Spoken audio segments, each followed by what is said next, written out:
1958, we're still rolling through the radioactive years of science fiction and things from outer space.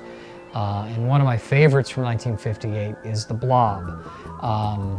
This gelatin mass that came down in the center of a meteorite. It attaches itself to a guy's hand, absorbs the guy, and then just keeps absorbing living things and gets bigger and bigger and bigger. What a great concept. It was a film by Chris Yeworth, Irving Yeworth, and his son Chris Yeworth helped out, as well as Jack Harris took the reins as producer and really got it out there to people. But The Blob is an extremely memorable film. My mother, in fact, it ties in with me personally quite a bit. She remembers when she was pregnant with me, my dad took her to see The Blob, and it scared her so bad it probably somehow affected my brain, and now all I think about are monster movies. Yeah, people always tell me I was in that now, but what a, you know, they said, you were in Monolith Monsters. Well, Monolith Monsters was about some kind of a strange creature, which I didn't even understand. But I was a weatherman, and somebody had called me, and they shot it at Gross Krasny Studios, which then became the, I think, Raleigh Studios. And for a while, they used to shoot Gunsmoke there. I guess it was Krasny that I met a number of times.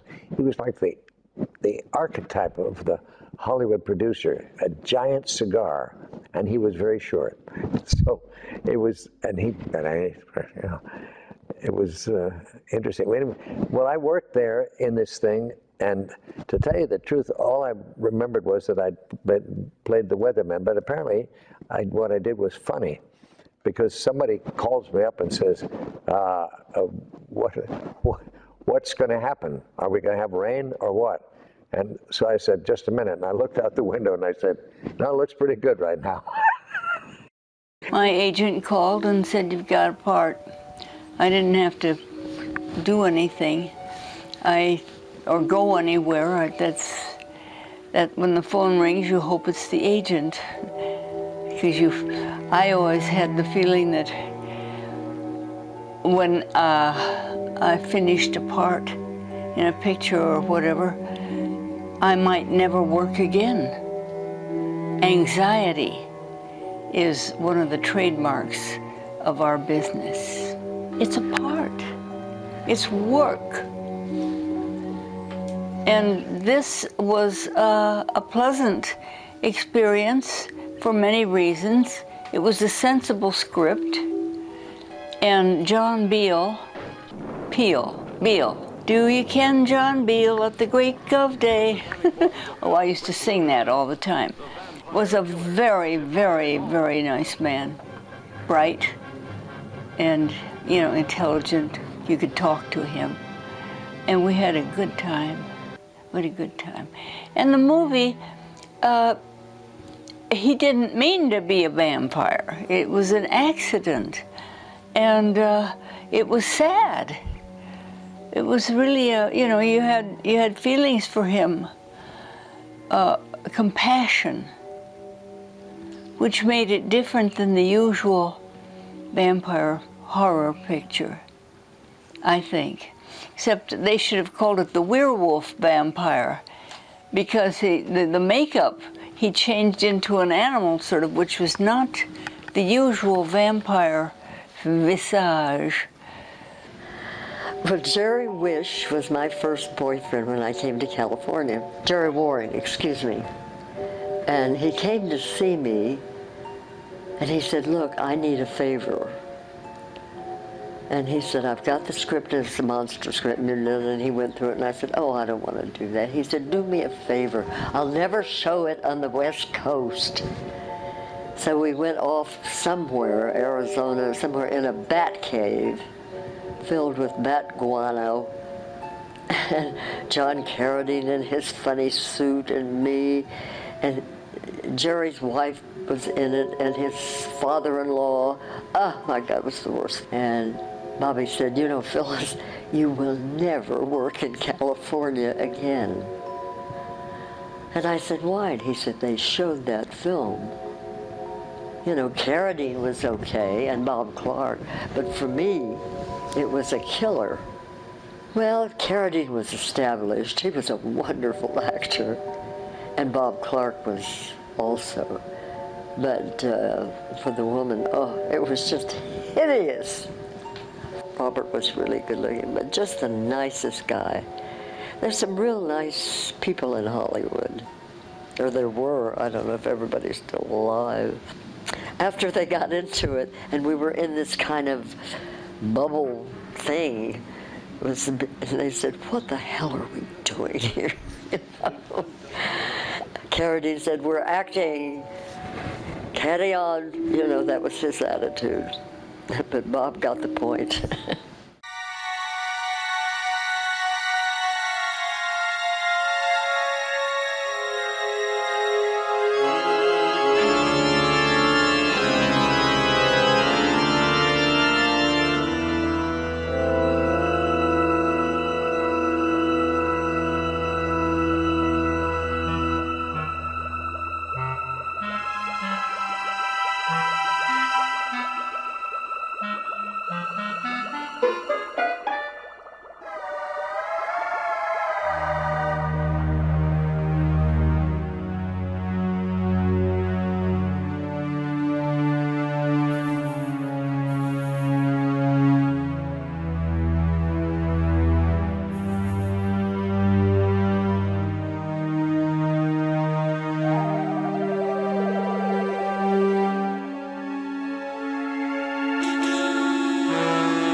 Fiend Without a Face was that scared me pretty bad. The brains that attacked you and stuff.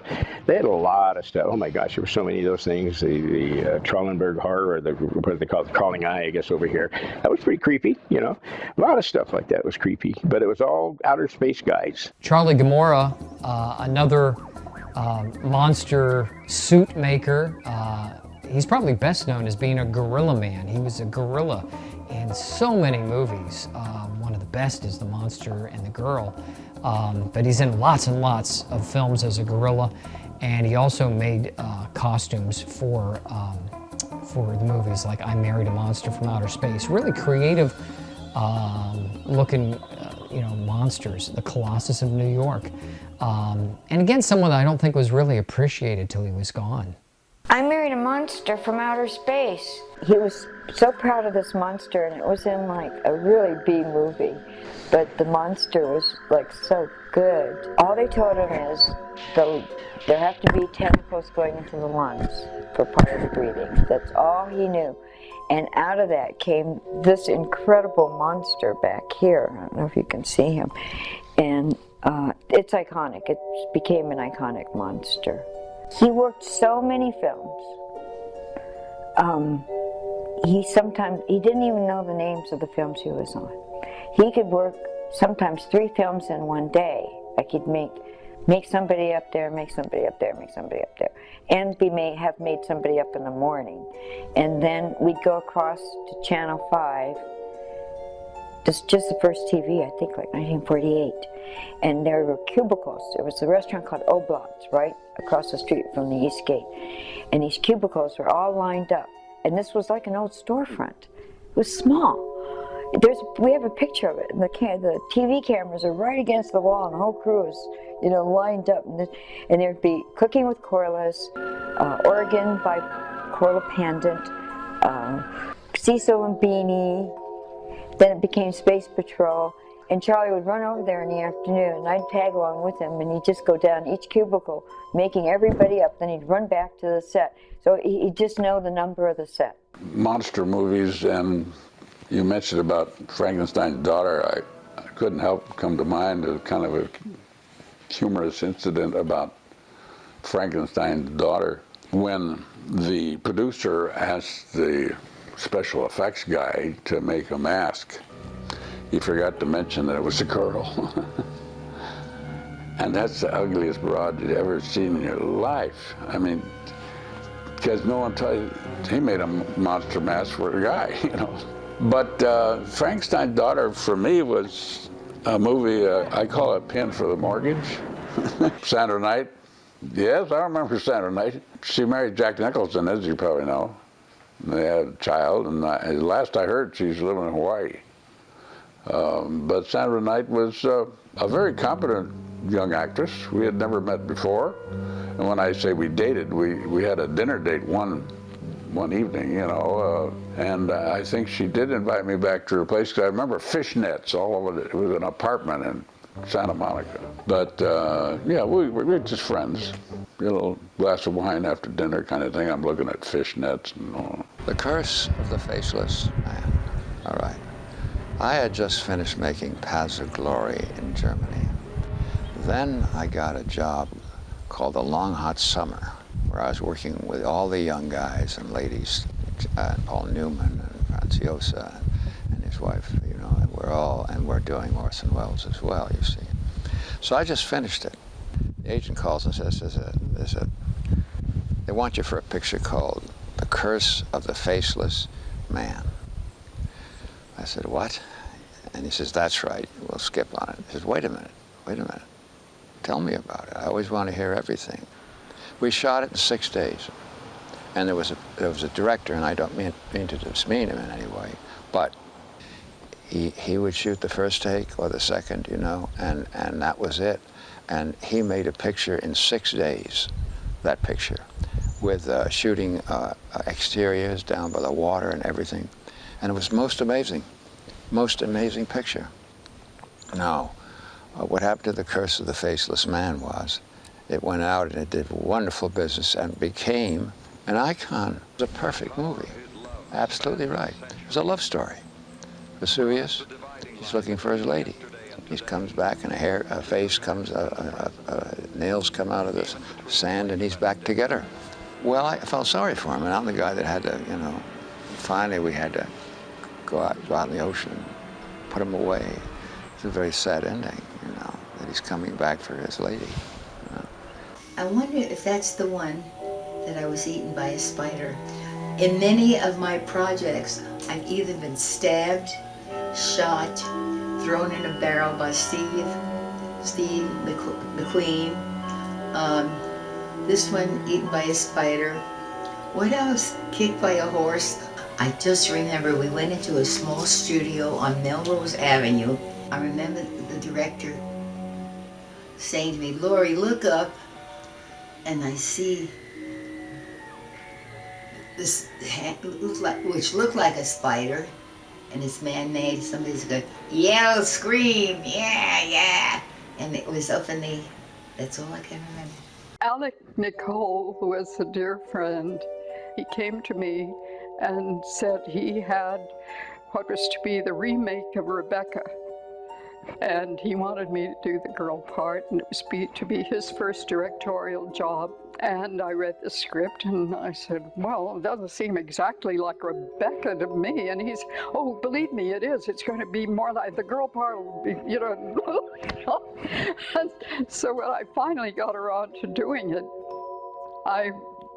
I realized it wasn't Rebecca. we had a week of rehearsal before we shot. So we did it like a play rehearsal, and we knew exactly what we were doing, you know, in each scene. And there were a couple of surprises, but one of them was that I was to fall down a flight of stairs, and I was 3 months pregnant, and I hadn't told anyone that I was pregnant. And so I went up to Alec and I said, you know, I don't think I should fall down this full flight of stairs. And he said, why not? And I told him, and he said, oh my God. You know, he said, well, we'll do it in pieces. You know, you fall so far. So it was carefully done, and that worked out pretty well. The other scene, I was put in a negligee. They took me to a department store, very famous department store. I think it was Mace, the May Company. It was something on Wilshire Boulevard, no longer there. But anyway, it was a very elegant department store. And they bought this chignon, very, very fancy, you know, night dress. And we did this scene, which to me didn't call for anything more than me to go to the closet and scream when the skull was found. But they were busy lighting and doing all kinds of things. I found out they were lighting me so that they could see through the negligee, but nobody told me that. And when I saw the film, I was with my husband, and I was so embarrassed. I thought, oh my gosh, I'm doing nudity scenes. I didn't know I was doing. A lot of people think that Zsa Zsa was the queen of outer space, but of course, she's not. But our budget on that movie was nothing. They spent more money on her wardrobe than they did on the movie. Why was it called Sexist? The darling producer, this meant so much to him because he had put so much money into this tremendous production of a Queen of Outer Space, and his choice of Zsa Zsa was incredible. At times she was a big star, and when he chose me as the Queen was quite a thrill for me. And when I went in there to read the script, he thought I was perfect. And I had no idea that I was going to have to wear this mask. And the makeup took forever to put on. It was 2.5 hours to put the makeup on. And little did I know how obscene it was going to be for me to put that makeup on every single day. And of course, at that time, I was very glamorous, very young, very sexy. And they told me it was a picture with Zsa Zsa Gabor. Well, I had known Zsa Zsa Gabor before because I had done a television show where she was very often a guest. And I knew that she did not like blondes. And I was a blonde. So it meant that she would be giving me a lot of problems, which indeed she did. And unfortunately, she was a problem. A tremendous problem. At the time, she was terrible. It ran because she could not remember lines, and so the movie dragged, and it was on a basis where he was trying to bring it in for a certain amount of money, and she wanted extra wardrobe because they brought in certain wardrobe for us, but she wanted him to bring in a particular designer for her wardrobe. Actually, she said to me, I don't know whether it was in the dressing room, she just said, what a beautiful face, what a terrible mistake you have to wear such an ugly mask. She had been dating Ruba Rosa, who was a French or an Italian racer or auto racer, and he would send in a case of champagne, these little bottles. So she invited me in her dressing room to share it with me, which was a big surprise because we had finished shooting after I don't know how many takes, but anyway. And she said, he's very, very good to me. I like him too much. So that was her new boyfriend, I don't know. Ruba Rosa, she would call her Ruba Rosa, darling. She had been dating or married to George Sanders at the time. I don't know whether they were married or did. But meanwhile, she had this guy, Ruba Rosa. Ben Schwab, God love him. He was so upset with her. He had a heart attack, and we were just so sad because they had to get a teleprompter because she couldn't remember her lines. And she'd say, Herman, what is the goddamn line? And he would be whatever she wanted, you know, but it was costing Ben a lot of money. You know, all of the wardrobe for that movie came from Forbidden Planet. My outfits that I wear in that, or the one outfit, and I'll tell you the story about the one outfit that I wear, belonged to Anne Francis in Forbidden Planet. But I wear a beautiful outfit in that movie. It's really beautiful. And I go through the entire movie in this outfit, including being, you know, hit by laser beams and attacked by giant spiders and what have you.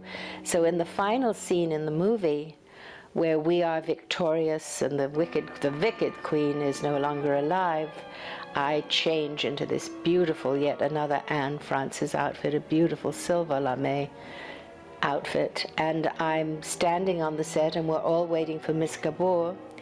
And the assistant director comes up to me and he says, "I'm so sorry, Lisa, but she's locked herself in the dressing room and she won't come out until you take that costume off and you wear the costume that you have worn throughout the movie because it looks too good on you."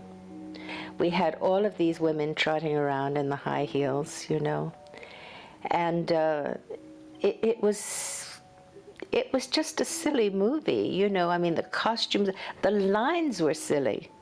Even the supposedly Venus language, bacino or whatever, you know, and what are they talking about? Bacino, bacino! You heard what the babe said. Bacino.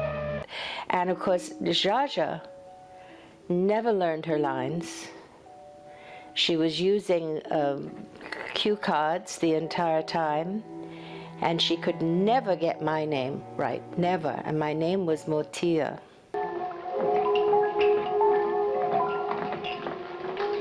The men from Earth have had their audience with Ilyana. She sent them to the prison chamber. What sort of men are they? They seem strong and brave. Their leader insisted they're on a peaceful mission, but Ilyana did not believe him. Do you believe him, Motia?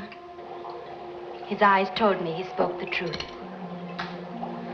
I will talk to them. I must be sure that they can be trusted.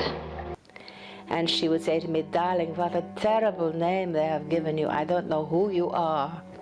So it was seriously, seriously bad. And we knew it was bad, and it wasn't a takeoff. It was just a low-budget movie. It was fun. It was fun because I was flirting with the leading man, you know, and it was Eric Fleming and then my husband. And of course we were cast as lovers, and we had some wonderful love scenes, and all the other girls were after him too. And there was a lot of flirting going on and a lot of fun. In fact, my husband, my late husband, has one of the worst lines ever spoken in a movie. And I can't quite quote it exactly, but it's something to do with the beta disintegrator, which is this terrible machine that's supposed to blow up Earth. And he says something like, well, women couldn't invent anything like that, and if they did, how would they possibly shoot it? The ray that destroyed the space station and knocked us off our course may have originated right here. Oh, come off it. How could a bunch of women invent a gizmo like that? Sure, and even if they invented it, how could they aim it? You know how women drivers are. And then there's another line when he looks at me and he says, "Oh, look at that one over there. How'd you like to drag that to the senior prom?" You like that blonde.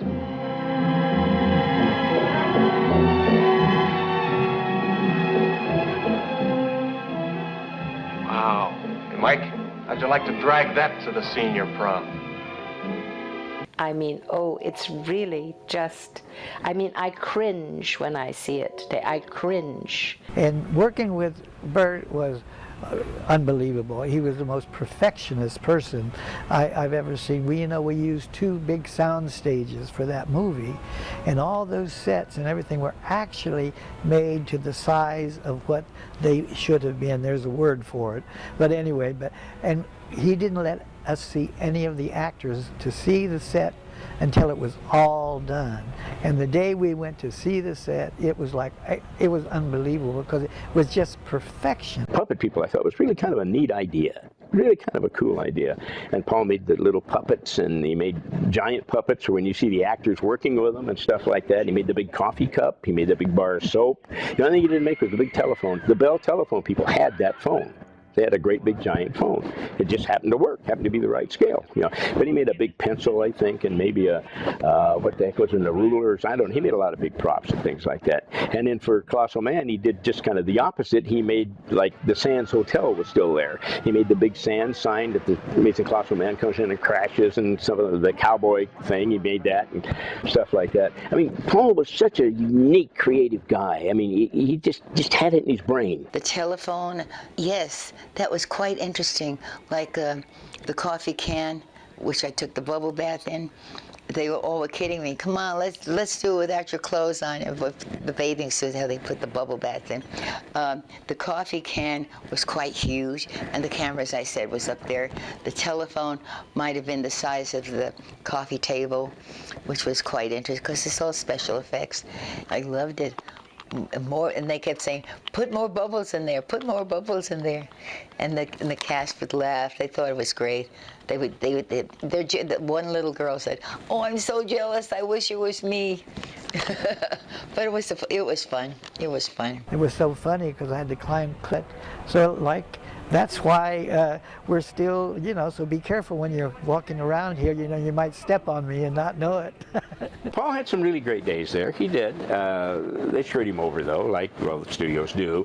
The more things he did, he kind of wanted a little more money. And they said, well, look, we're just a growing company, and you're part of our company. You're a family. You grow with us. As we grow, you will grow, and we'll get you more money. Well, it turned just the opposite. They finally got to a point saying, okay, we want you to do this film or whatever it was, and then, but we can't pay you anymore. And Paul said, well, I just don't want to do it then. I mean, really, you know, I think I deserve to get more money. Now, my monsters are what's selling these movies, you know.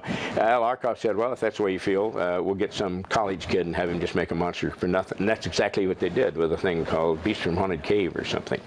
This guy just, you know, built out of chicken wire, and it looked like chicken wire with angel hair on it, and it was pretty bad, you know.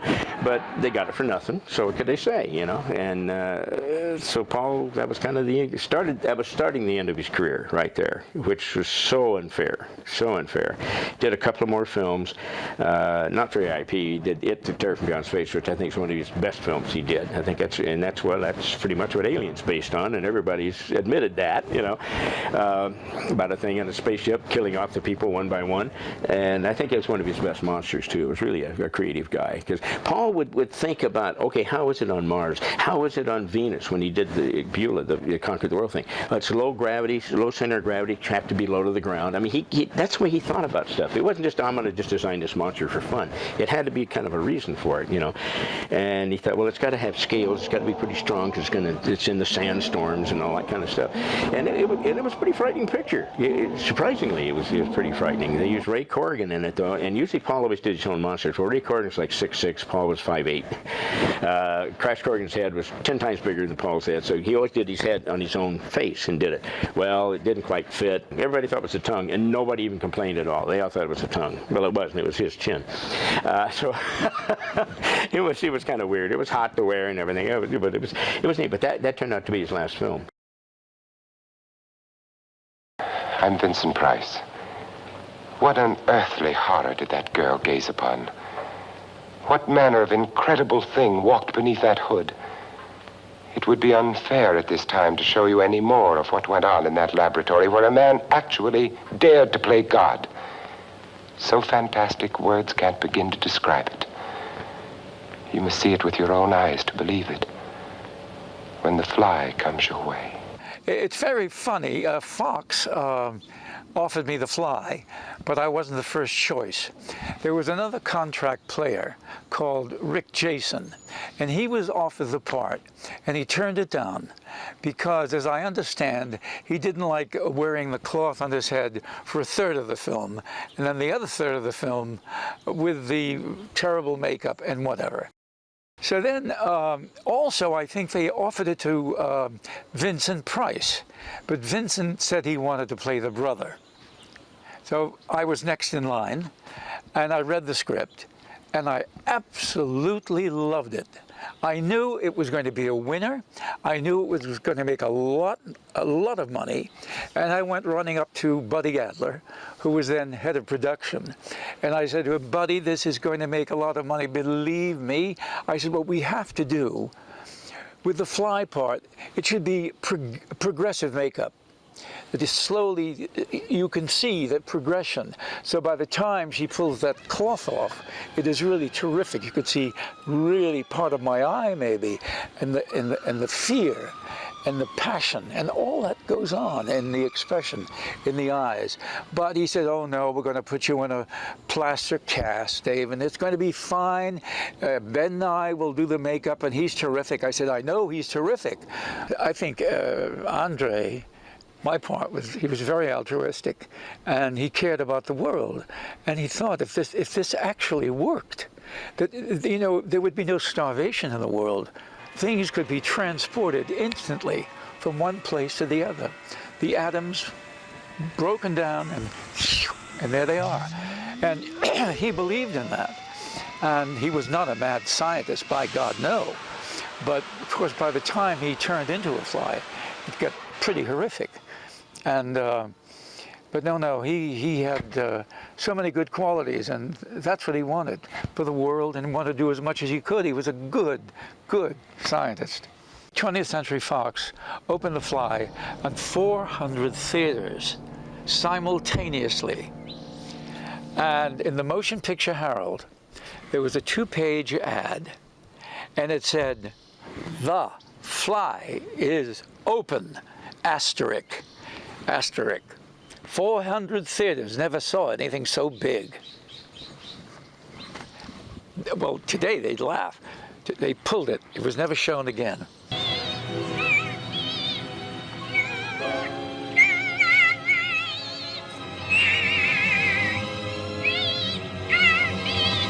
And, you know, I have friends of mine call me up when it first came out, and I'd pick up the phone, hello, and I'd hear, long pause, help me. I don't know, oh God. You know, it's funny about that help me. When I did that scene,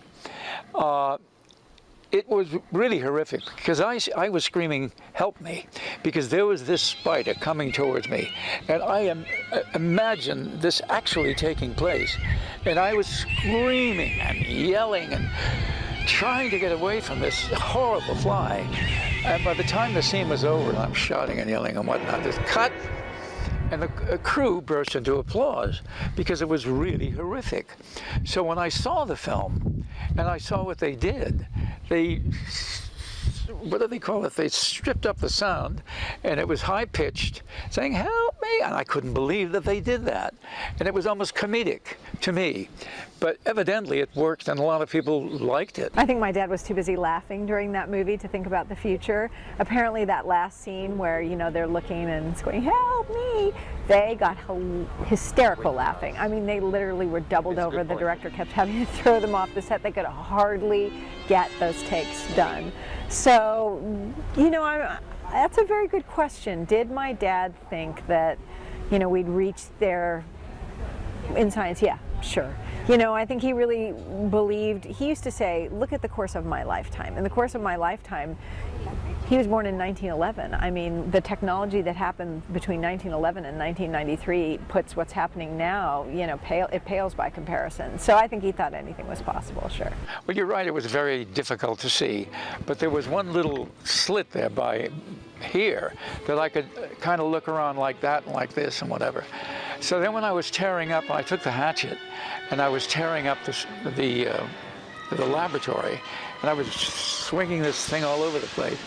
And the take was over, and he said, the crew member came up to me and said, David, my God. He says, you nearly lost your leg. You just missed it. He says, by that much. You were so, I said, well, I'm here, it's done, and it worked.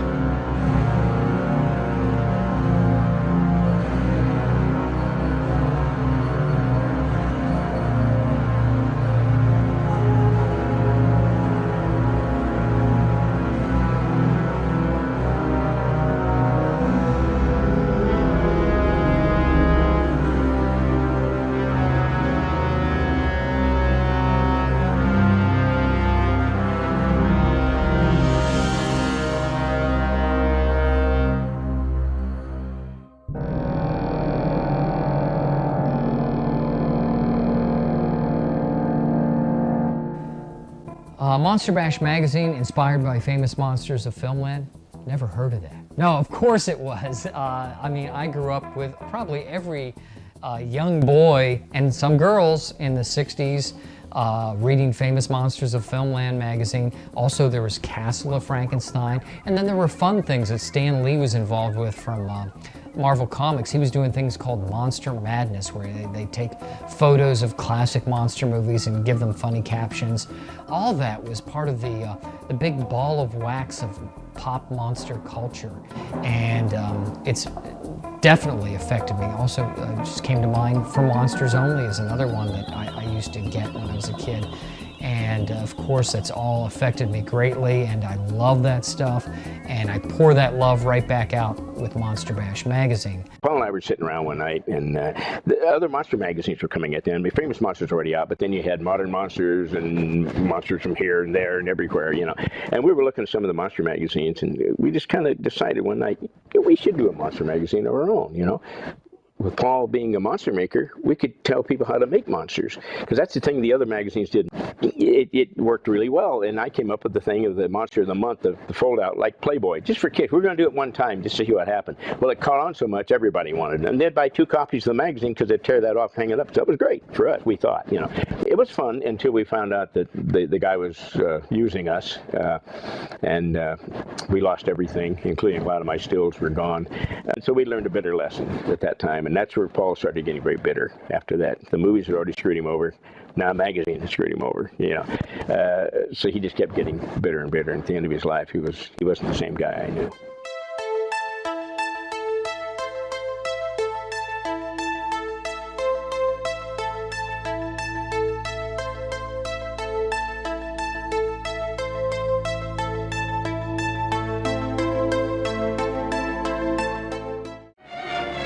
Come in.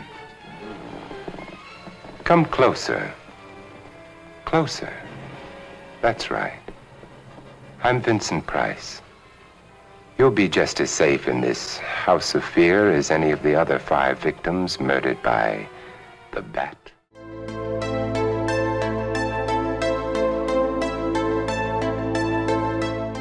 I'm Vincent Price, and you're invited to my party in the house on Haunted Hill, where so far the ghosts have murdered only 7 people.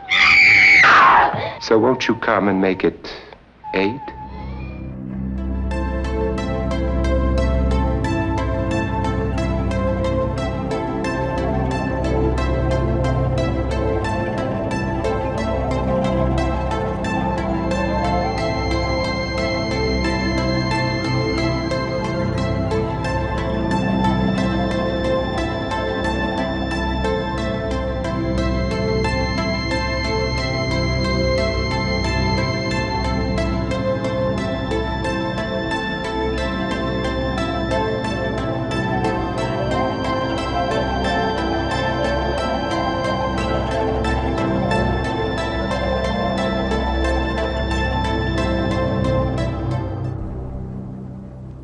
Listen.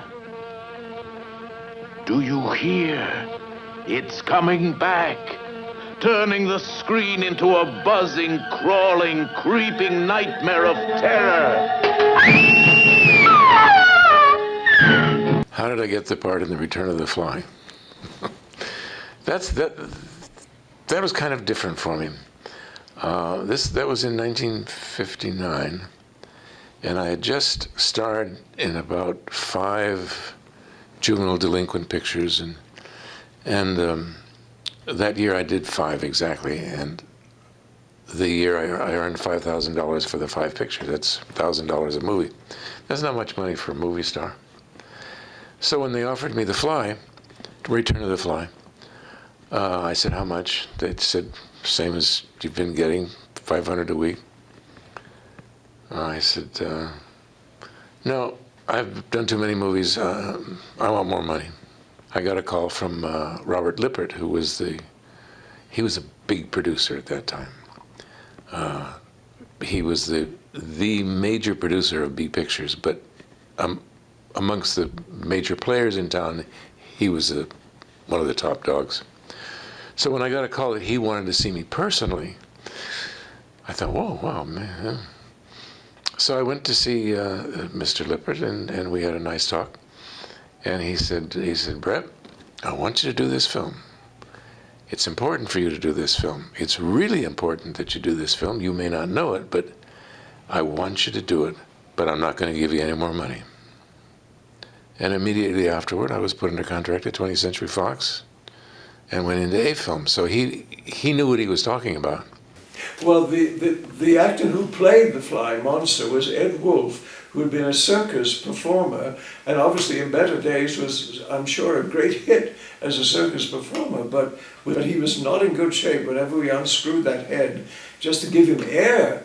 It was like a diving helmet, you know, and he'd be gasping for air, but he was saying, no, I'm okay, folks, okay, I'm ready for the next take. There was a lot of care put in both films. And one of the reasons I particularly liked it was I believed that it could happen. I didn't feel I was doing science fiction. I thought I was doing something that's going to happen. And I think it still might. The basic idea was you take matter, project matter electronically, then reconstruct the matter in some other place. And eventually, maybe in our lifetime, they'll be doing that. Now, The Fly had a longer schedule. I don't remember the schedule exactly on The Fly, but I think it was 3 weeks. And we had 10 days. And we shot it on the lot at Fox. And to shoot a picture that fast on the lot was just unheard of. There was a scene, actually my last scene in Return of the Fly. The whole thing was his idea to get everybody laughing, which he did, except me, of course. I had met him when he was doing Return of the Fly. And he didn't want to do the Return of the Fly.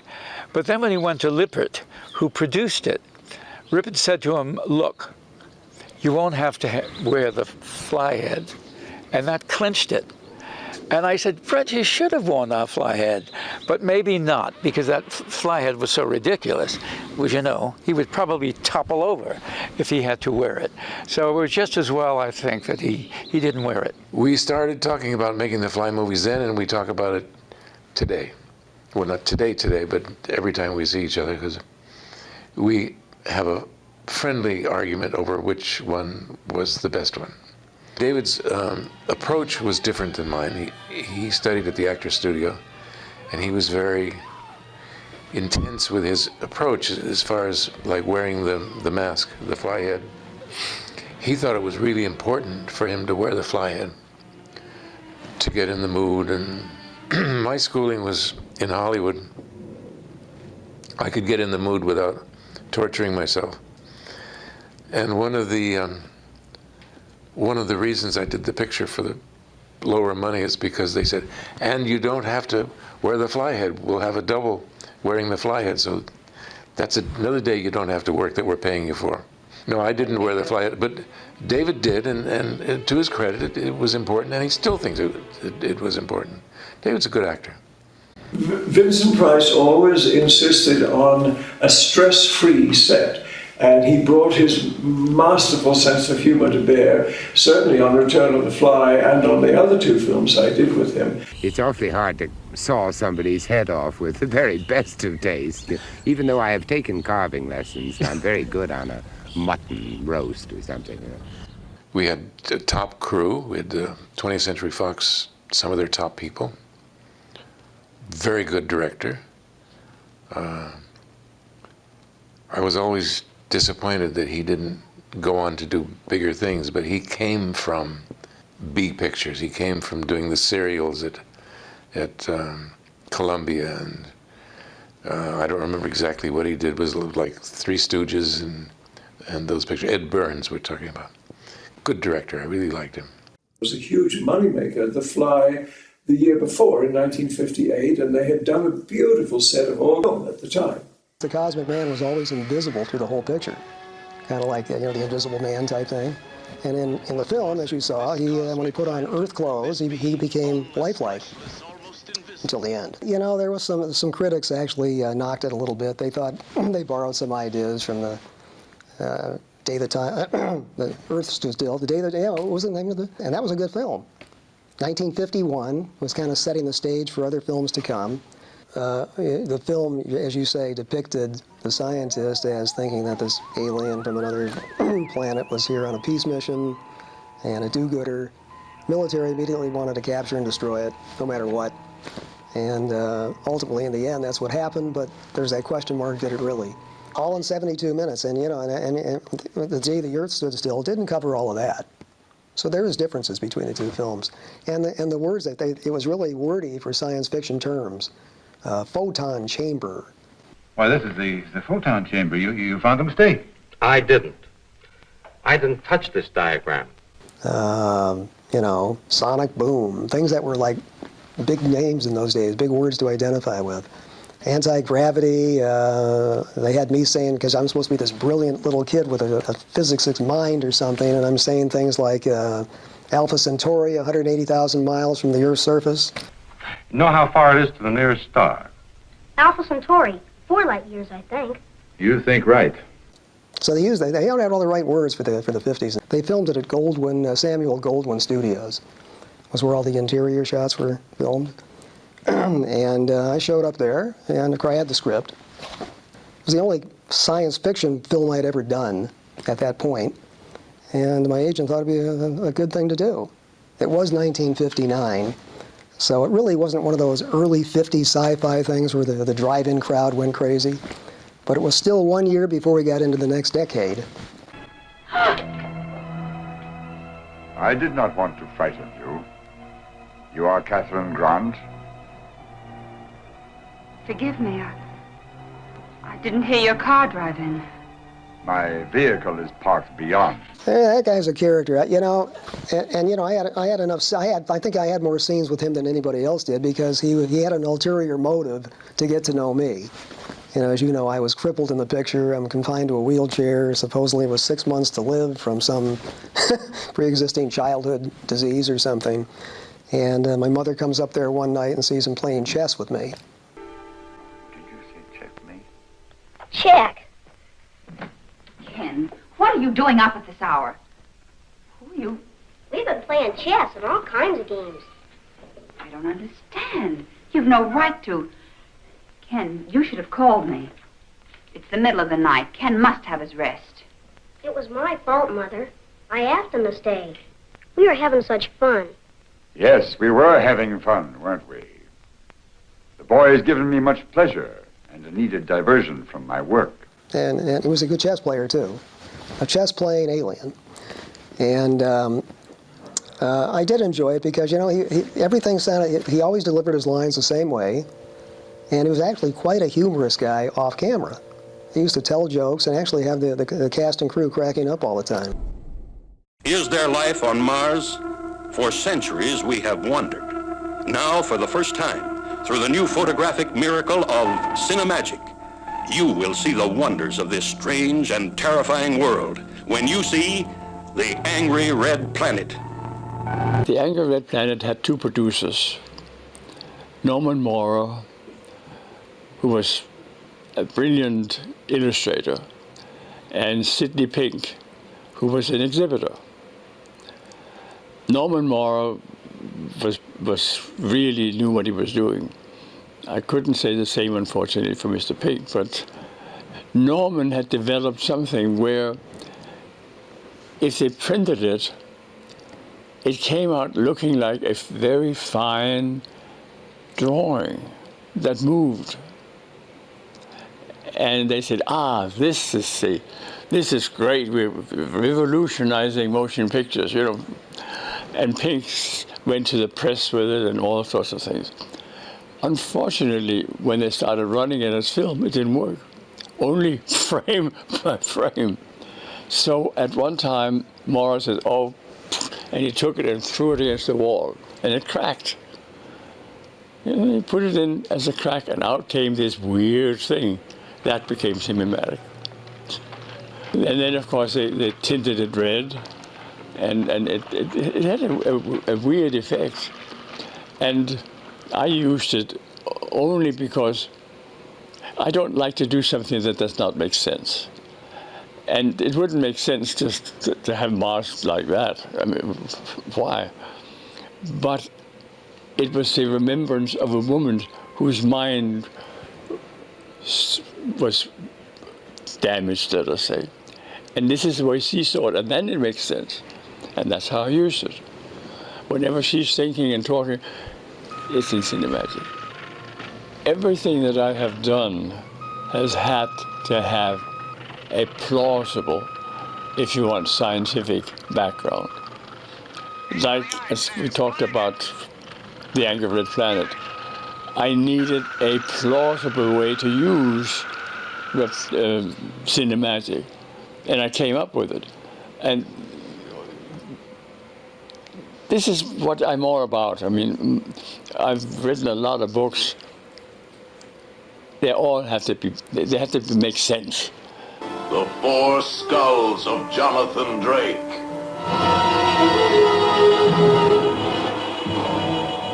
That was actually the last special effects project that Charlie did. And I was used as a scare factor for my father. So if he wanted to see if something was scary enough, it was always some kind of trap or practical joke, or to see if I would scream. Because if I screamed, then he knew it would work. So I come home from a date and try and turn on the light in the living room, and it won't turn on. And I start walking, and I run right into something hanging at my face level that's hairy, that feels like a spider, and I reach up, and it's a shrunken head, and I scream so loud, and he knew they would work. More people asked me about the Four Skulls of Jonathan Drake, which is really a surprise. And he really was happy with those shrunken heads. And we actually have 2 surviving ones. Those who hunt by night will tell you that the wildest and most vicious of all animals is the tiny shrew. The shrew feeds only by the dark of the moon. He must eat his own body weight every few hours or starve. And the shrew devours everything: bones, flesh, marrow, everything. In March, first in Alaska, and then invading steadily southward, there were reports of a new species, the giant killer shrew.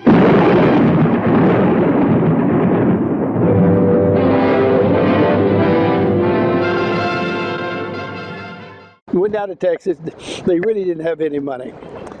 But it was a little so-called horror film, drive-in type horror film. And the story was that these scientists on this island injected something in these little baby shrews and made them big as dogs. And they were furious. You know, they eat 4 times their weight every day or they starve to death. I said, well, what are you using for shrews? You know, and they said, we're using dogs. So they put these fuzzy rugs on these dogs with the fake fangs. It's ridiculous. The picture was so bad, it was voted the worst movie ever made, I think. The dogs that we used on the show were coon dogs, or hound dogs. They call them coon dogs, hound dogs down there. So Ray Kellogg, the director, said, I don't know exactly how we're going to do this. We want the shrews, or the dogs with the rugs on them, to chase you up the hill. And I said, I have an idea. I'm an old country boy back in Indiana. So I said, take a raccoon and put him in a cage so we don't hurt the raccoon. I wouldn't have anything happen to the dogs or the raccoons. I love animals. And I said, but drag the cage so you get the scent where you want me to run, and then, you know, take the coon away, and then when you roll the camera, and then say, all right, come on. I come running up the hill, and all of a sudden they let the dogs loose, and these dogs are chasing my backside up that hill. I wasn't too sure they were after the raccoon scent. I don't know, you know. But I climbed over the fence just in time. Them snapping at my backside. Sometimes it takes bravery to be an actor, especially if it's not rehearsed.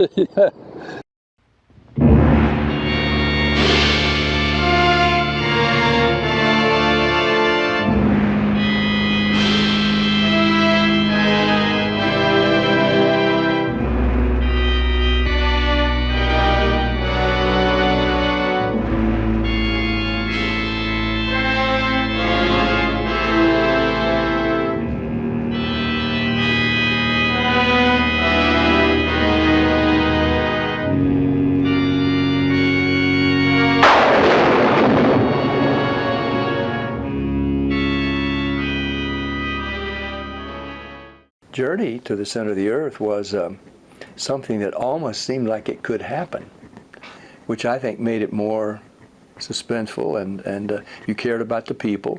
There was pretty good character development. We could almost go find an extinct volcano and we could go down. However, science, I think by then, of course, had proven that the center of the earth was likely a raging inferno of hot lava, because that's what would spew out of the volcanoes. So to picture it as a vast sea and a whirlpool that we got sucked into, and the lost city of Atlantis with mushrooms you could still eat after 1,000 years. That was a little far out, but I mean, that's fantasy and science fiction. That's what it is. We were up on a platform that was our raft. It was about 8 feet above the floor. We had to get on something to lift us up and get us on it so that it could turn and rock like this.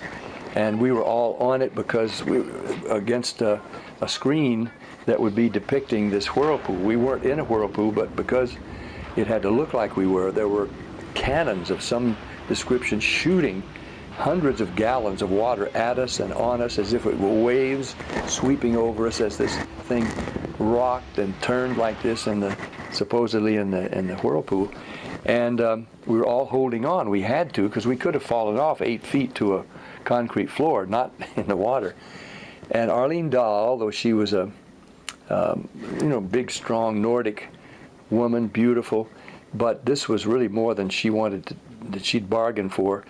And she was screaming while we were shooting, "Stop!" to the director, Henry, "Stop, stop, get me down from here." And James Mason was saying, "Shut up, woman.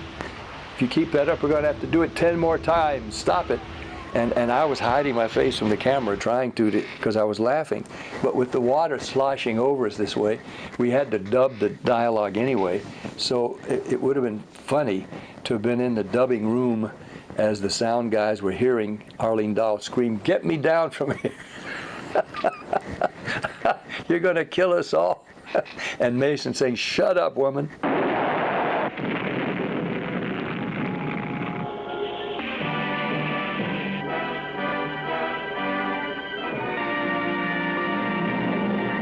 And Atomic Submarine, well, it was a good job.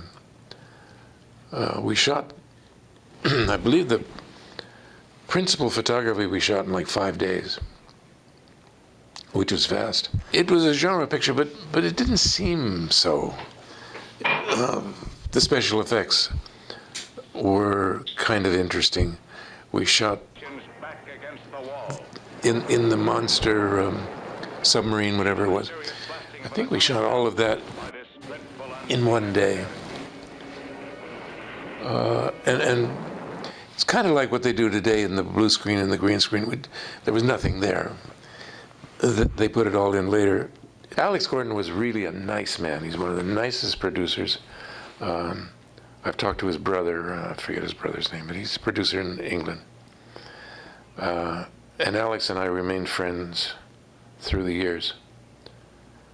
He was one of the kindest, most giving producers that I've worked with.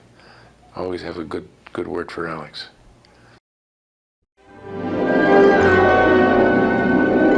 I'm William Castle, and I feel obligated to warn you about the next attraction you will see at this theater. The picture is The Tingler, which I directed. And for the first time in motion picture history, members of the audience, including you, will actually play a part in the picture. You will feel some of the physical reactions, the shocking sensations experienced by the actors on the screen. I guarantee that The Tingler has more shocks per minute than my last film, The House on Haunted Hill. But don't be alarmed. You can protect yourself. When you see the picture, you will be told, and remember the instruction, how you can guard yourself from attack by The Tingler. A lot of people think William Castle was just like, a shuckster, but he was a master showman who knew how to get people into the theater. And even if he didn't have much to work with, the emergo process and House on Haunted Hill with Emergo, the scariest process ever in theaters. And really what it was a string aligned with a plastic skeleton that would slide on it down through the audience. But he knew how to promote it no matter what he had. In the Tingler, putting motors underneath some of the seats and having them fire off where it would vibrate people's seats at certain times of the film, and plant people that would scream.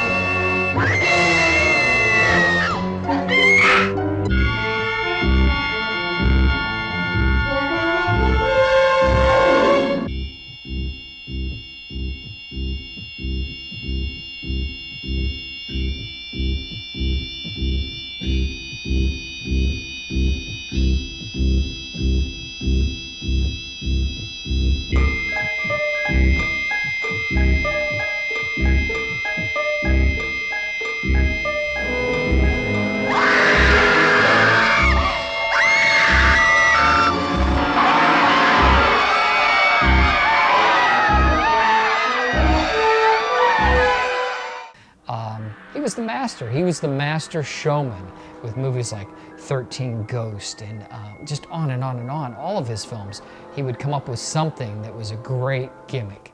I think Dad was completely in awe of the promotions, and my father has become known as a sort of promotional master himself, electrifying seats and selling life insurance policies, Emergo, Percepto, Illusiono, as John Waters says, give me your money-o.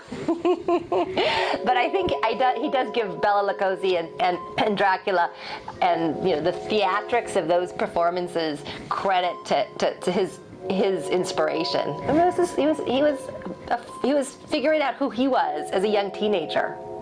And at age 15, I think my dad says that Bela Lugosi referred him to the stage manager to stage manage Dracula as it went on tour. And my dad actually became the stage manager for Dracula. So it had a huge influence on him. He loved that William Castle was a showman. William Castle was an amazing showman, and I think my dad realized that he was in a business called show business, right? And William Castle really put the show in show business, and so I think he loved it. And he's a huge star to a new generation, and he kept doing that. He appeared in things like Batman in the 60s and Get Smart and the Brady Bunch, and that brought him to a new generation, then Thriller and Tim Burton movies in the 80s and 90s. So my dad was all about staying current, and William Castle made him very current for the 50s. When Vincent interacted with the Tingler, it was total business, total acting, because he could not afford to make fun of this, as we do oftentimes nowadays and whatever, and go back. No. He was very serious, and he created that feeling on the set that this was serious business, something to be afraid of. I was in the Army in Texas, and I hated the Army. I was not an Army guy. And we were watching, they had a show called Shock Theater there. And we saw it one night on TV. It was just a host, great guy, but he just talked a little, that was it. I thought, boy, what if we went down there and talked to them and see about, so we went down and talked to them and said, look, if you'll just pay for materials, we'll do a monster for you every week for the show. Because I had to do something else with the Army thing. And they said, fine, let's try it. Well, we did it for almost a year and a half, and we did mummies, and I did her as the Bride of Frankenstein, and everything, whatever it was, werewolves. Well, while we were doing that, all of a sudden it appears that Bill Castle's coming into town with a Tingler. And the Texas Theater was the biggest theater in San Antonio. It was going to show it. And that's when you have some of the seats wired up and all that stuff. Well, they said, well, will you guys go out and meet William Castle at the airport and give him the key to the city or something, and bring him back in? I said, sure, okay. So Miss Schock presented him with the skeleton key of the city, which he got a great kick out of, because he was a real showman, this guy. And he said, no, tomorrow we're going to wire up the theaters. You'd like to come over and see what we're doing over there? And I said, yeah. So I got to help wire up the theaters, too. Now, really, there's about 30 seats they wire up all over the theater. And what they are, they're not electric, of course. I mean, somebody have a heart attack, But, and of course, with him screaming and saying it's a Tingler, everybody scream and all that, it worked really well. 1958 going into 59 is kind of an interesting period of time. There were a lot of great movies. The Tingler is mentioned. That's more of a horror film, but still ties in with the mad scientist kind of thing, with Vincent Price in that, and experimenting with drugs and the mind and what it can do to you. But it was also an interesting time because films started the beginning to lose their innocence. It really happened more so during the Vietnam War era in the 60s, but it began, a lot of the horror and science fiction films started to get definitely more graphic. Movies like The Brain That Wouldn't Die and other films from that period. So there was, they were starting to push an envelope there, push a limit of like, okay, you know, there's so many of these films coming out. What do kids like? They like to be grossed out, so how far can we go? And you see a lot of that. And it also, across the water, Hammer films started really coming alive in 50, 57, 58 with their Curse of Frankenstein and Horror of Dracula. And once again, pushing that limit of graphic horror.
It's a trick.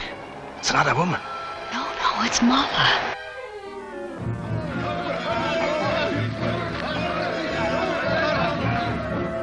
I enjoyed that picture. Oh, yes, I think we did it in 5 days. It was a very hurry-up picture.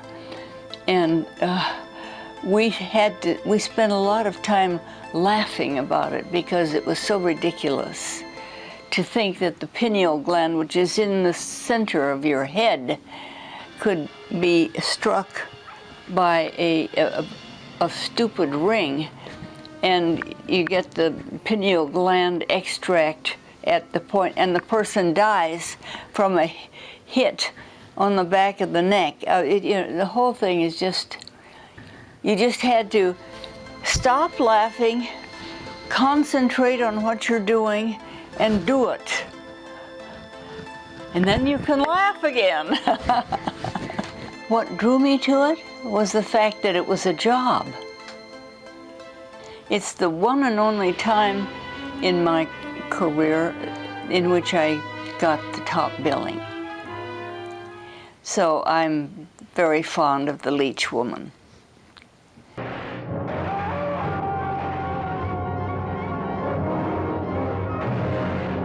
Edgar Ulmer was probably capable of being a top-notch director in a lot of ways, but he got a reputation for being able to do B movies quickly, on the cheap, and still have them give them a certain look.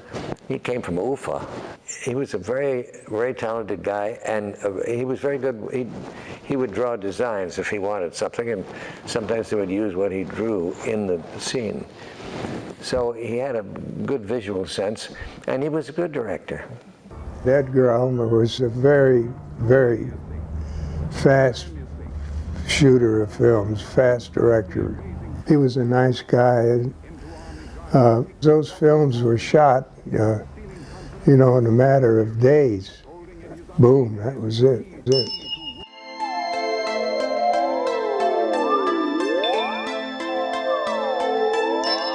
As far as importing films go and films coming from overseas, One of the people involved that I knew personally was Richard Gordon, and I can tell you that a lot of that, not all, but a lot of the reason was it was cheaper. It was even cheaper because you could buy a foreign film, then get some voice actors, 3 or 4 of them down in Florida or wherever, and dub in English a horror film and get it out there on the market quickly. It's already produced. It was maybe produced 2 or 3 years ago in France or in Italy or wherever, or in Mexico, and get it dubbed like K. Gordon Murray did for a lot of the Mexican films, and put them on the market. I think The Brainiac was 1959 or 1960, and films like that, Slaughter of the Vampires from '62, get them dubbed, get them out there.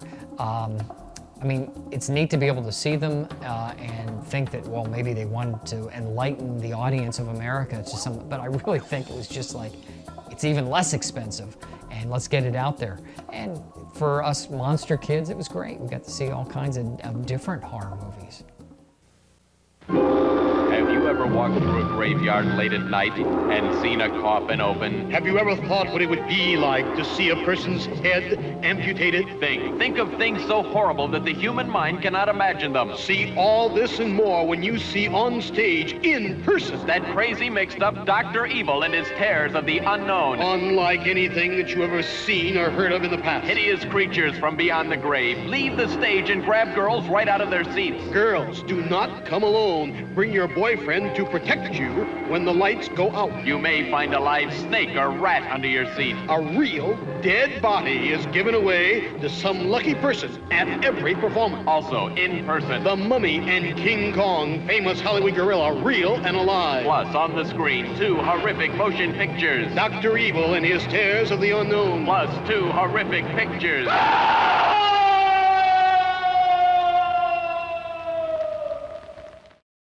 I love the spook shows. They were really great. They had magicians, usually a second-rate magician, but he did a couple of things. But you had monsters. You had monsters on the stage, and monsters came down the aisles and stuff like that. And I loved all that stuff, and I went to all of those spook show things. They had a guy in a gorilla suit. Well, I'm being a gorilla myself. It was easy to identify with a gorilla guy. And so I just, I did a few of those. I mean, I worked on some of the shows. I'd do a zombie thing or something just to be able to do something on the shows, and it was fun. Spook shows, which started, to the best of my knowledge, in the 1940s and carried on through the 50s and early 60s. Now, I was a kid back in the early 60s. I was going to theaters, and I don't remember spook shows per se coming to. I lived in a small town, Grove City, Pennsylvania. There were 2 theaters. The one that I went to the most was the Guthrie. The other one was the Stanley. And I don't remember spook shows being there. I do remember premiums, which they don't do anymore. You would get things like the kids would go on a Saturday and they would hand out plastic glow-in-the-dark fangs to all the kids, or we would get these little puzzles with a monster face on them, and they were the ones you would shuffle around the little squares and to create, to try to, almost like a Rubik's Cube, to make the monster's face again, and then you'd mix it up. I remember getting all kinds of cool little things like that at shows, not the spook shows. However, I've done a lot of research and a lot of background on spook shows, and we even do them at the Monster Bash conferences now. But they were apparently just so much fun. I would have loved to have been a kid, age 8, 9, 10 in the audience, when that was all happening. But I was just a little, I think it was the fact that we only had 2 theaters in my town, and that was 1965 I started going to films. I think I was just beyond probably the height of the popularity of the spook show.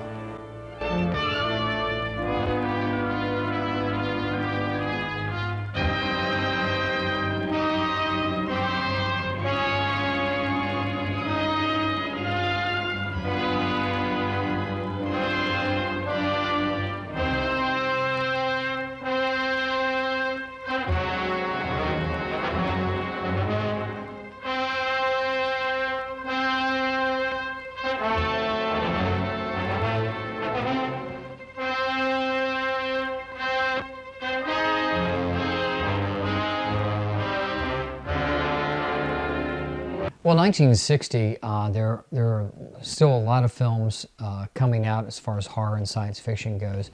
Of the big list from 1960, The Time Machine is a real standout. I mean, it's a George Powell production, quality producer, beautiful color.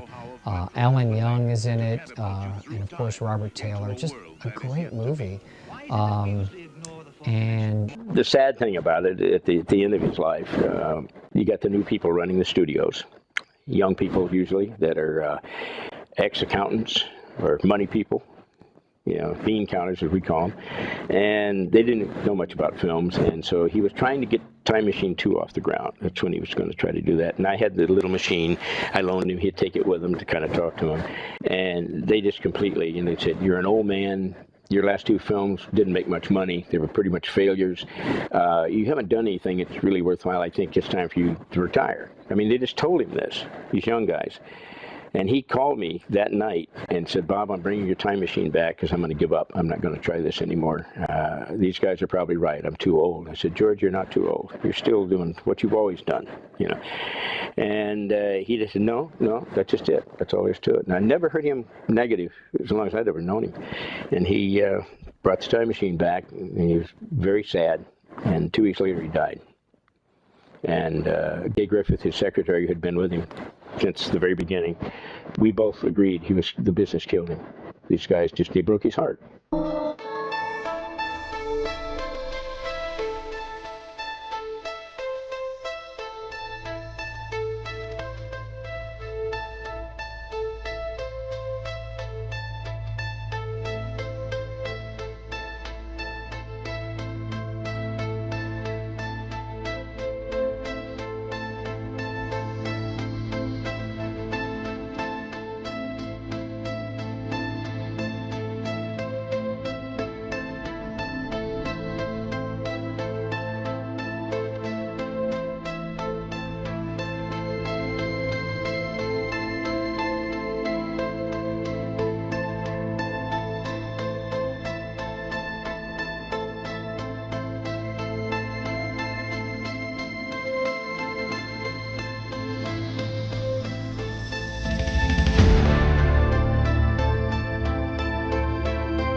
Ripped. Well, that was another story. Mr. Pink had an idea of making a monster movie. I do not particularly like monster movies. The BEM movies are not for me, bug-eyed monsters. I like the Time Travelers. But I had just done the Angry Red Planet for him, and he asked me to do this monster story. And I thought, how can I make that something that is plausible? I mean, a big monster, where does it come from, And that's why I had it. They discover a part of this particular monster. And like a starfish, from one tentacle, the whole starfish can grow. That is true. And I said, if that is true, then it is also plausible that from that tail, the monster could grow. And that made me say, okay, I'll do it. And I was supposed to direct it. But Mr. Pink, unfortunately, he thought he was Alfred Hitchcock.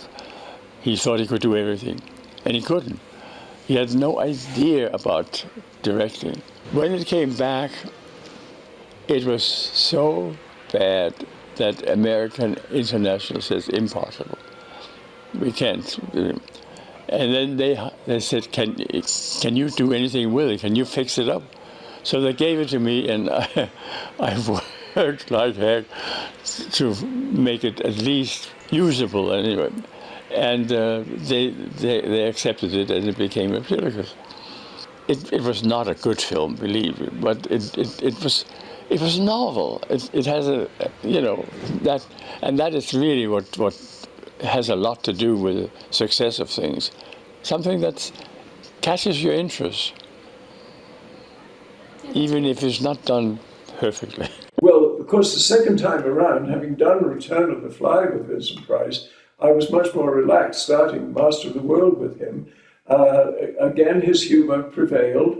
There was a restaurant right across the street from the old Republic Studios where we were shooting, and we would go, the four of us, Vincent, Charles Bronson, our leading lady, Mary Webster, and I would cross the street to get to the Tahitian restaurant. And at the end, towards the end of the movie, Vincent's character is dying. He's at the steering wheel of the airship and is plunging into the ocean. Vincent has bandages wrapped around him, blood everywhere. So William Whitney, the director, said, "Cut, lunch." And so, without thinking, we trailed across Ventura Boulevard to go to the Tahitian restaurant. Vincent leading the way with his head wrapped in bandages, blood all over him, trailing down on the ground. We stopped traffic, I can tell you. And he relished it. He knew exactly what he was doing, of course. But all the way through, it was fun, especially with that cast. Henry Hull, the Werewolf of London, go way back, enjoying his work. And lots of films at Fox, Jesse James, Lifeboat with Alfred Hitchcock, wonderful actor, getting along in years in 1960 when we did Master of the World. And Henry was just a dynamo. He flung his arms around just talking to you. Couldn't help it. How are you? How are you this morning? Our opening scene in Master of the World is the two of us arguing about an airship, I think. Uncommon balderdaster. Historical evidence has shown conclusively that the most efficient propellers are installed in the rear of the balloon. In the rear? Yes. In the front?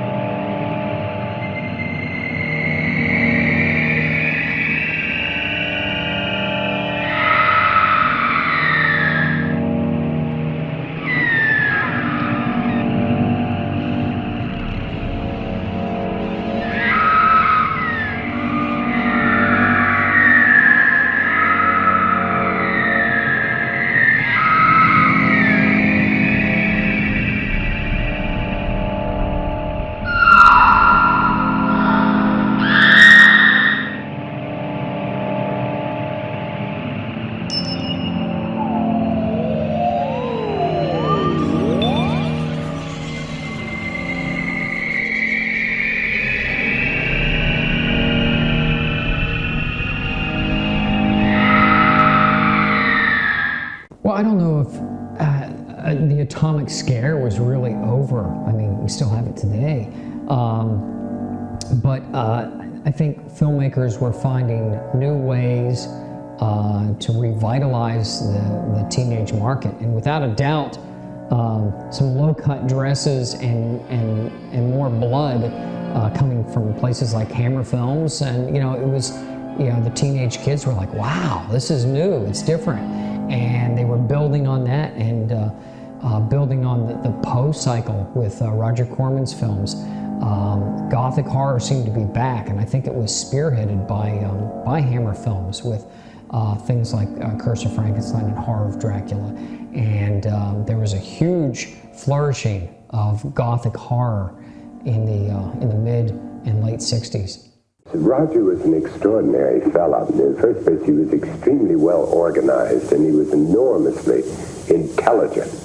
And what he tried to do with all of us who worked in those pictures with him was to express some of the psychology of Poe's characters and to imbue our movie versions, because they really couldn't follow Poe too closely. With the real sort of extraordinary genius that is Edgar Allan Poe. I still think he's probably the greatest American writer. And we had to change the stories to fit movies, a short story doesn't come out at an hour and a half, it really doesn't. I would say in regard to the Poe films, probably the earlier ones. The ideas were fresher. I was more interested in the genre at that time. I would say, therefore, probably The Fall of the House of Usher, the first, or The Pit and the Pendulum, the second, or possibly The Mask of the Red Death, which was the first one I did in England. The ones I did in the United States all had a 3-week schedule. And when I went to England, I had a 5-week schedule, and I thought, wow, I'm in the big time. It wasn't until I was there that I realized the English crews worked much slower, and that 5 weeks in England was equal to maybe 4 weeks in the United States. So it was a slight movement up. Vincent Price gave me some very succinct and right-to-the-point advice. After 3 films with him, I had a feeling to myself that I'd probably be doing a Vincent Price film every year. And I thought, well, what'll I do in the meantime until I'm called for my 4th Vincent Price film? So at the end of Tales of Terror, I said, could you give me some advice, Vincent, about what should I do until hopefully we do another film together? And he said, you do what I do, you damn fool, you do everything. And Vincent did everything. He was voiceovers, he did commercials. Hello, I'm Vincent Price. For many years now, mankind and his offspring have been searching for an alternative to peanut butter and jelly. Scrubbing mildew stains is a monstrous job, so instead, spray on Tilex. With Tilex Instant Mildew Stain Remover, mildew stains vanish with no scrubbing. Tilex, it makes a monstrous job easy. He was working with Sears on an art line. Hello. Perhaps some of you are wondering what I'm doing carrying around a stepladder. Well, let me assure you, I was hanging pictures and not people. But there may be some others of you who know that I have another interest besides movies, and that's an interest in fine arts. And I took his advice and I didn't say no to anything. And as it turned out, I did 10 years of commercials, thanks to his prodding me to do everything, you damn fool. He loved working with Roger, and I think it was mutual. I think people who worked with my dad respected that he was a professional. You know, he showed up, he did his job, but he was also fun. He was adventuresome, he was interested. It wasn't canned for him. He wanted to be present and bring his whole self to every job. So I think for Roger it must have been incredible to work with somebody who was like that, because, you know, in this business there aren't a lot of people as interesting as my dad, and he brought that person onto every set he was on. Well, I started working with Roger with great anticipation because he had done several of the American International Classic Pictures, and so I knew the quality that he got out of not the biggest budget in the world on each of those projects. He was a very quiet, very laid-back director. It was hard to hear him say, "Roland, action." And in fact, on the very first scene where all 4 of us, Basil Rathbone, Vincent, Deborah Paget, and myself were involved in the first scene, I didn't hear Roger say action, and I thought it was a rehearsal of the master shot. It must have been okay, or when he looked at it, he would have said, let's do it again. So I scraped by, but I wasn't giving it my all because I was saving it for what I thought would be the initial take. And so he did say loud enough, cut, and I thought, oh my God, that was a take. So I rushed over a bit. I said, I didn't know that was a take. He said, let me tell you something. If you're not happy with what you're doing, don't tell Roger that, because he's not going to shoot it again. Deliberately screw up your dialogue, and then he has to cut. And he may just pick up from then on, but at least you get a chance of improving your performance. He loved those people, and they were always, you know, that was his thrill, because those were his idols when he was young, and he watched them on the movies. So to have them in his movie was a thrill. He didn't get excited about that many people, but he did about Peter Lorre, Vincent Price, and Lawrence Carlo. You know, you could just tell how excited he was. It was such a short shoot that actually there was one moment, there's always a moment in every Vincent Price movie when he's going to tell you a risque joke just before the cameras turn. So in Tales of Terror, he's dying. In fact, he's died. And the young doctor has to lean over him with a stethoscope just to make quite sure that he's dead. And as I did that, and I could see that Roger's getting ready to say roll, and Vincent started one of his jokes. And it's so hard to keep a straight face because he told really funny stories. So he did it, but I think this time I was anticipating that he would. And hopefully it looks very touchy and convincing when I'm saying, yes, he's dead. And then Roger said cut, and I turned and burst out laughing at the joke that Vincent had told. So even then, you see, on a short shoot like that, he was still making sure that everybody was happy on that set. The same thing happened with Journey to the Seventh Planet. Same thing.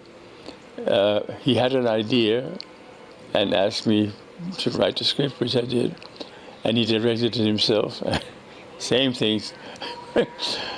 I had to shoot extra things to put into it to make it work at all. At one time he had written in a monster, and this monster come out of a cave, and you see all this chicken wire. He didn't take it out, it was there. Out comes with a chicken wire.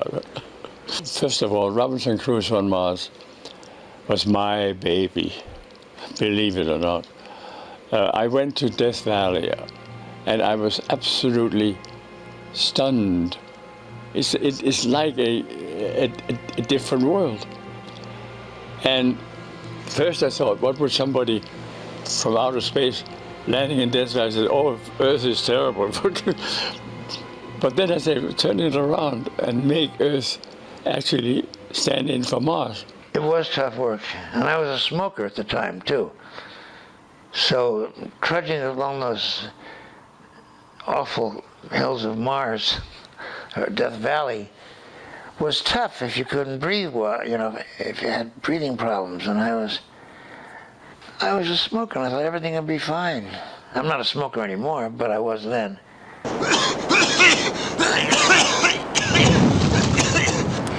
In those days, we did not know a lot about Mars.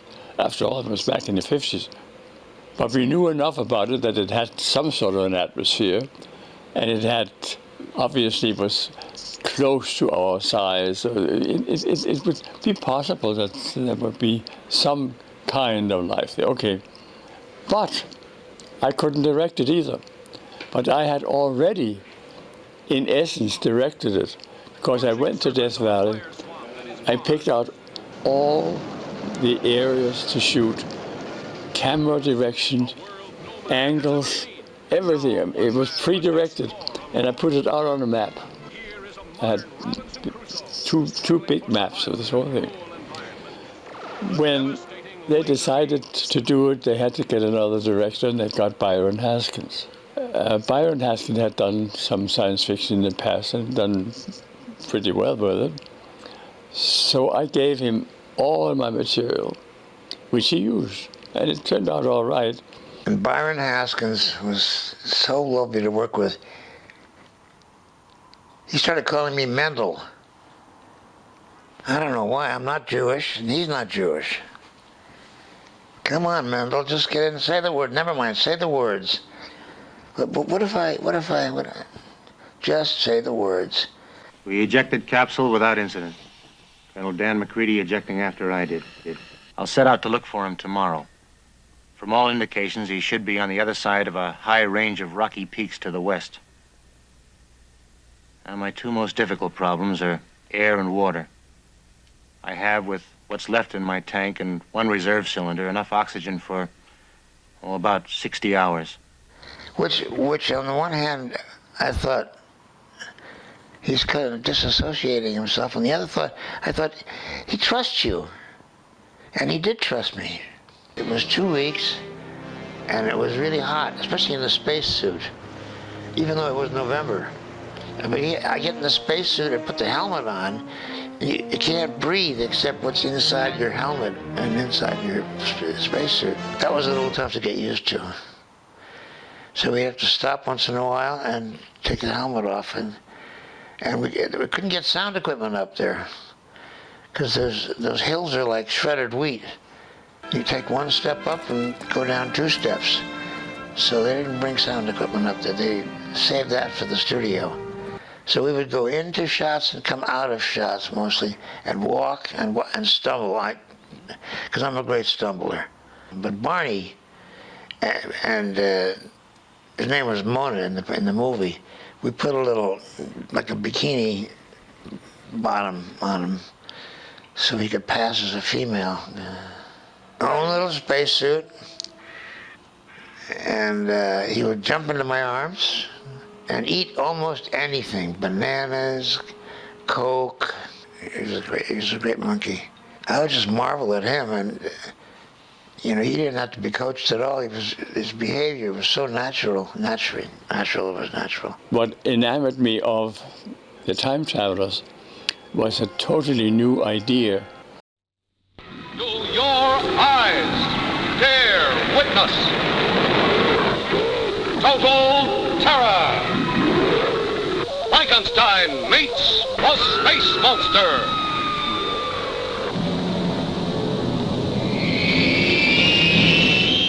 I went over to see the set in Long Island, the Meyerberg studio, and the day I came, they were going to have the spaceship collapse, crash. And they just had a kind of a ceiling hung by wires and the strange, primitive set with, what was her name? Princess Narda? Was that her name? Played by a marvelous girl named Marilyn Hanold. She must have been 6'2" or 3". She was really a handsome woman, beautiful woman. And she was in there and they were crashing and they didn't quite know how to crash it. It was such a small studio. So they just cut the wires and let the ceiling of the spaceship fall on the actors without bothering to tell them. It was a very cheap production, very cheap. As a matter of fact, I hope no one will get angry. If it's 50 years now, is there a limitation of, but they put us up in what I think was a brothel in Puerto Rico because they wanted a lot of girls for the swimming thing, for the pool, and they wanted the girls to go through the cleaning machine.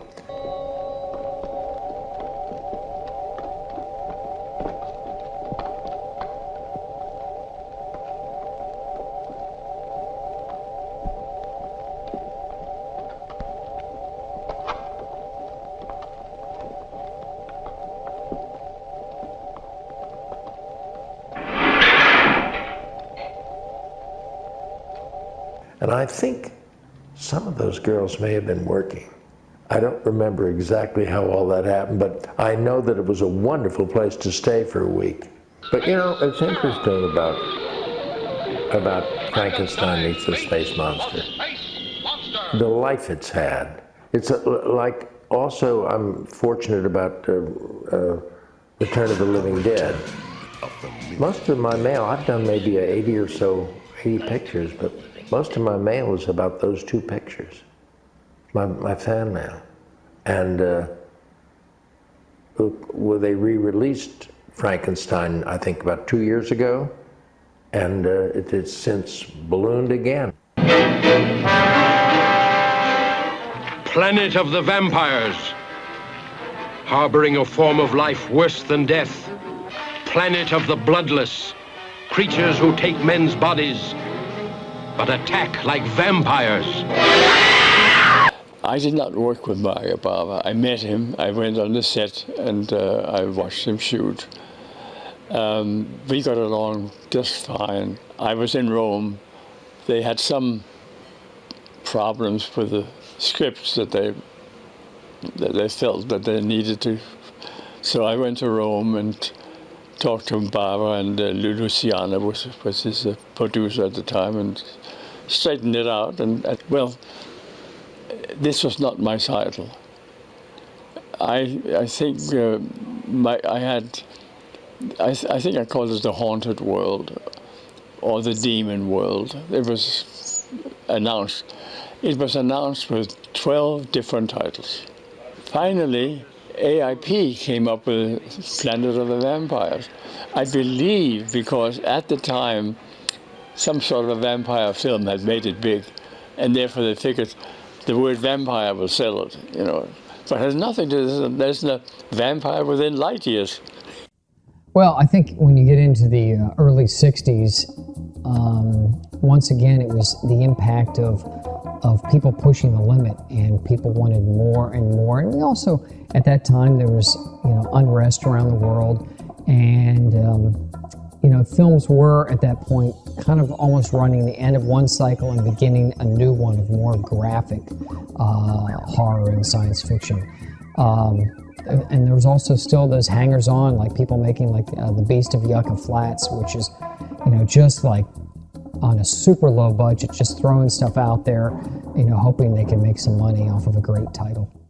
I'm not sure exactly why the change was, but but I think people wanted more escapism, even though the creatures and the, from the atomic age, I suppose that was phantasmagorical, but I think people wanted more maybe elegance or something, and of course it was very much the age of Technicolor, so I think they were really fine-tuning the art of super photography in those days, cameramen and lighting techniques. I think the change was for the good, really. I mean, I think Hammer were amazing in what they achieved. So I think it was just a complete change of direction, like we have now with a change of direction with all the CGI and stuff. I think it was time for change, really. People wanted something more visual in a way to look at, and in a way more realistic, and I suppose more frightening. I think more frightening, more realistic, and it was to do more with the human emotion than it was, the creatures. So I think it was a completely different take on it. Even though to some people, I suppose Dracula and indeed Frankenstein would be creatures, they were still people within. They were still basically people. So I think it was just time for that change, really. I was lucky to be part of that. The Hammer films were really good. I mean, Hammer put a new thing on the horror films now when they came out. They had Christopher Lee as Dracula, who was just perfect for that. Well, everybody was in those films who were just dynamite characters that were really fun to see, But I think they started the new trend of horror films, of bringing them into a new way of seeing them in color. Curse of the Werewolf, things like that. And there was some good stuff, really, really good. Now, The Mummy, Chris Lee still walked real slow. You could still get away from him, but he did move faster than Chaney, at least, But those films, and Peter Cushing he was just the greatest bad guy in the world. I mean, he was so good as Dr. Frankenstein. I hate the modern horror films. I hate the torture. I hate the torture, particularly on women, that people seem to love. Awful, awful situation. But what do we come to? What kind of a world are we living in? It's pretty horrific when I see that. So I don't watch any of that stuff, and I don't like it. I don't like some of the photo effects. I don't want to put people out of business, but me, personally, David Hedison, no good for me. Well, I think, like when the Hammer films did come out, that audiences were ready for something different. The atomic bomb stuff and things was kind of wearing thin. We weren't blown up yet, and maybe we got through it and weren't going to be blown up, So that wasn't the big scare it used to be. Hammer did change things completely insofar as I liked you had the stars. You had Christopher Lee, Peter Cushing. You also had the Vincent Prices, and you had some amazing actors. It brought a whole new dimension into people's lives, I think. But I think as people became more wanting to make more money, and people became, teenagers were far more sophisticated, and there was television, and there was a reality of Vietnam, and the possibility of all these, things that you saw on TV, that people had to start making movies that at least represented something beyond what they could just see in the daily news. Has the world lost its innocence? Yes. Is the world better off for it? In my opinion, no. Because, take for example, the old love scene where the guy and the gal would, and the audience would certainly know, that they liked each other. And they got to a point where maybe they even kissed, and the camera would go to the window and the curtains would be flying and the music would come up and everybody knew what was going on. And it allowed the audience to use their imagination, and it would allow a 5-year-old child to watch it. They see in a window, the curtain flapping, and listen to music. I think that the reason these films are so popular again is that we're going through another phase of paranoia. I worry once or twice about getting on a plane. You have to be checked out from head to foot. Everything is suspicion now. And I believe that fed into the way the United States was feeling back in 1959, plus which, in addition to the paranoia, These films are fun. I love looking at them. I don't laugh at them really, but I just think, God, they're fun. They're simplistic. They're not terribly subtle. They're just fun to watch and a reminder that we are back in another cycle of paranoia. Well, I think probably after the Red Scare and all that stuff into the 50s, maybe even early 60s, I think America kind of lost a lot of stuff, you know. I don't know what, they just lost interest in a lot of things. I can't tell you why. I guess just things changed. Yeah, everything changed. The world changed. And you went from sort of this sort of age of innocence and these fears about the atomic bomb to really different fears, and an era of Vietnam, and the world changed and innocence was gone. Actually, if you were to say to me, do you like the 50s or do you like where we are now, I'd choose the 50s. I think it was a gentler way of life.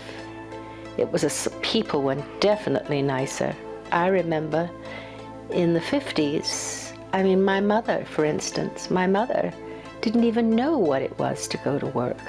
I mean, her husband looked after her. She got her money to run the household, to buy the groceries, to do the food, everything.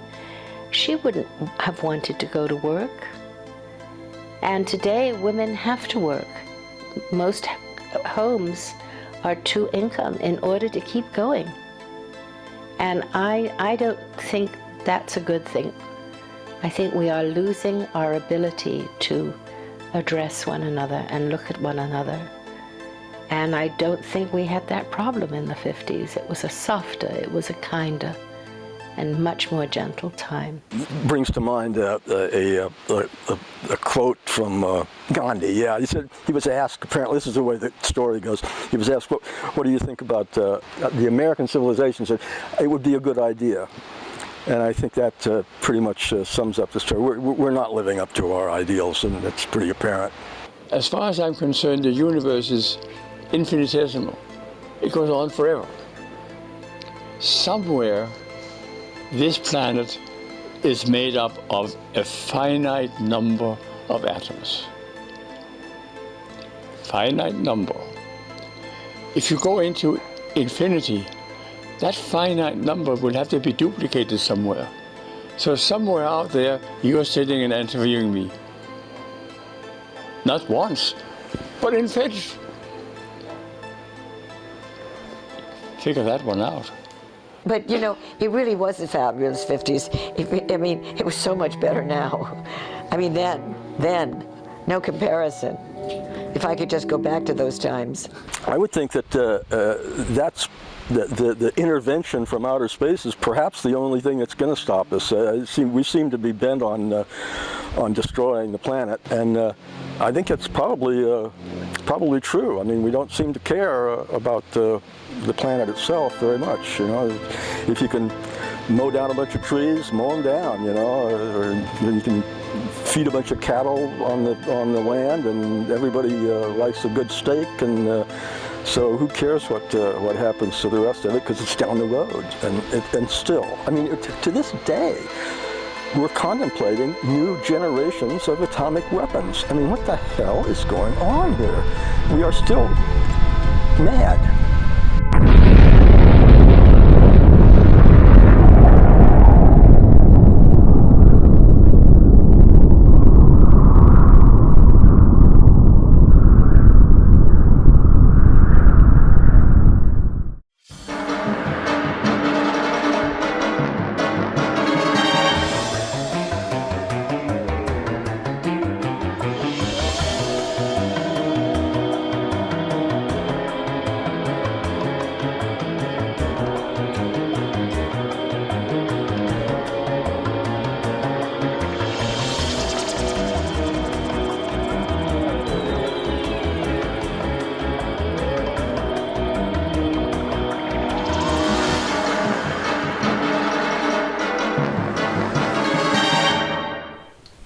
Should I start over? Or? That would be great. Well, give me the question again. How do you feel about being in what is probably the most iconic photo from the atomic age? I am just thrilled that they picked me. I love being in the picture. I call it the picture that will not die. They have used it to advertise everything under the sun.